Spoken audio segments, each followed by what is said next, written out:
Marre des formatages et injonctions de la société, des fais pas ci, fais comme ça, deviens ce que tu n'es pas. Un jour, j'ai décidé d'incarner ma vraie nature pour vivre libre et heureuse. Moi, c'est Angélique, coach en épanouissement personnel. Mon métier, te transmettre les outils afin que toi aussi tu puisses donner sens à ta vie, une vie épanouie. Si tu as suivi les épisodes précédents, je suis sortie d'un mariage en famille et alors que je reprends la route pour visiter un village médiéval, ce panneau a attiré mon attention. Salerne. Salerne, c'est le village où a grandi mon papa. Ce panneau se trouve dans le sud de la France et n'a rien à voir avec le village en question. Mais quand j'ai vu le nom, des émotions sont remontées me rapportant à mes origines italiennes. Salerne, qui nous concerne, est un village en Italie, du côté de la baie napolitaine où est originaire mon papa. Vous le savez maintenant, j'aime faire des liens avec tout. J'utilise mes voyages pour vous distiller des conversations, réflexions et sujets de développement personnel. Cela m'amène aujourd'hui à évoquer nos origines et l'impact qu'elles ont sur nos vies. Je te propose donc dans cette vidéo de visiter des villages médiévaux en images et les noms défileront tandis que j'aborderai de nouveau le sujet du transgénérationnel à travers nos origines. Accorder de l'importance à nos racines est aussi une façon de se trouver. Alors pourquoi je dis de nouveau? Parce que souvenez-vous, lors du début de mon périple en van autour de la France, je révélais que ma cousine était Brigitte Macron, et cela du côté maternel. Intéressons-nous aujourd'hui aux origines paternelles et ce qu'elles m'ont apporté. Apprendre à valoriser nos racines peuvent servir autant à la connaissance de soi qu'aux stratégies dans la résolution de problèmes. Qu'est-ce qui est également à régler dans la transmission transgénérationnelle, c'est-à-dire les mœurs et habitudes de la famille dans lesquelles on veut nous codifier? Est-ce nous? Cela nous fait-il du bien ou cela nous enferme-t-il dans un cadre qui ne nous appartient pas et nous rend malheureux, voire même nous bride? Nos racines nous donnent autant d'indicateurs.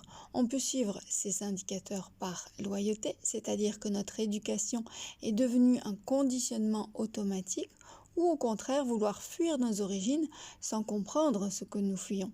C'est pourquoi accorder de l'importance à nos racines facilitera le processus de la connaissance de soi et favorisera notre croissance personnelle.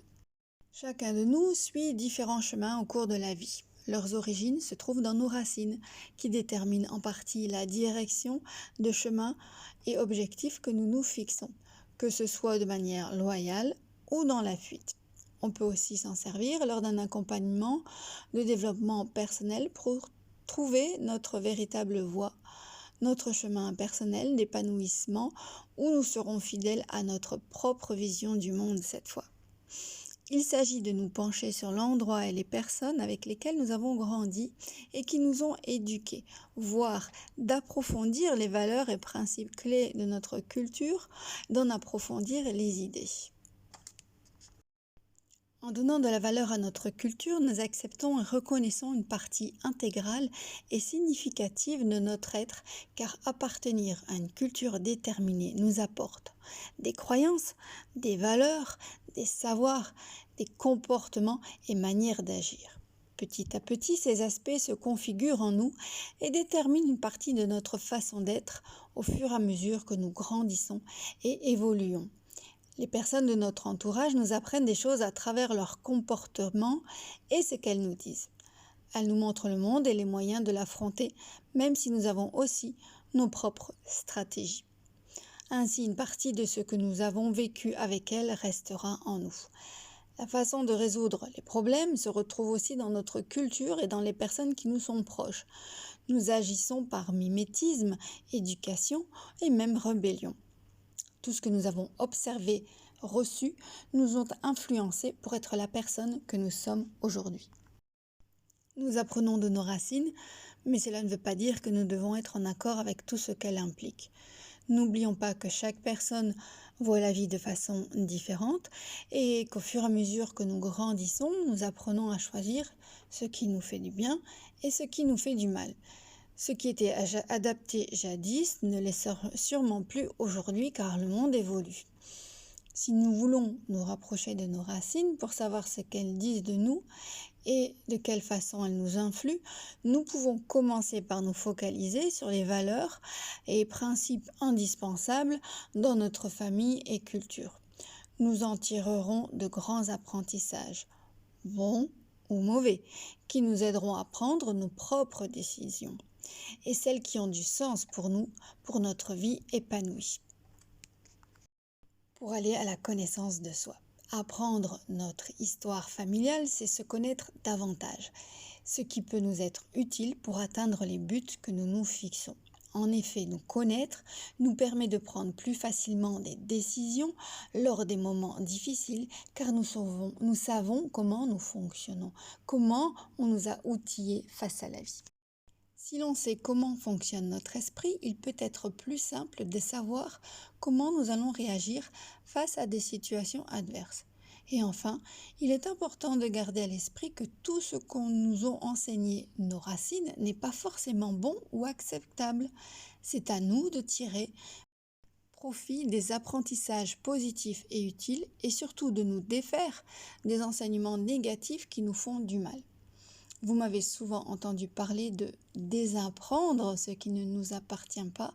Eh bien, c'est là une partie de mon accompagnement pour atteindre votre vie épanouie.